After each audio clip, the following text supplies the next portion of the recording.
మన కేంద్ర మంత్రి అన్నపూర్ణాదేవి గారు ఇక్కడ లెటర్ రాశారు.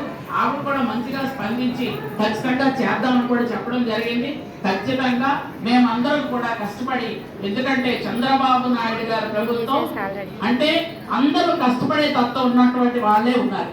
1 సంవత్సరం పాటు పూర్తి చేసుకున్నటువంటి కూటమి ప్రభుత్వానికి ఈరోజు అందరూ ఆశీస్సులు లభిస్తున్నాయంటే గత 5 సంవత్సరాలు విధ్వంసం చేసిన ఈ రోజు మళ్ళీ ఎక్కడి నుంచో ఆ చంద్రబాబు నాయుడు గారు ఆయన తాలూకా విజ్ఞానంతో, ఆయన తాలూకా విజనరీతో ఈ రోజు నిధులు తీసుకొచ్చి మనకి ఇస్తున్నారు. కాబట్టి ఈ రోజు మనం అందరికీ కూడా అన్ని విధాలుగా చేయగలుగుతున్నామని మరొక్కసారి మీ అందరికీ తెలియజేసుకుంటూ, మీరందరూ మరొక్కసారి చెప్తున్నాను, తల్లి మనసుతో పిల్లల్ని జాగ్రత్తగా చూడండి, గర్భిణీల్ని బాలింతలను కూడా జాగ్రత్తగా చూసుకోండి.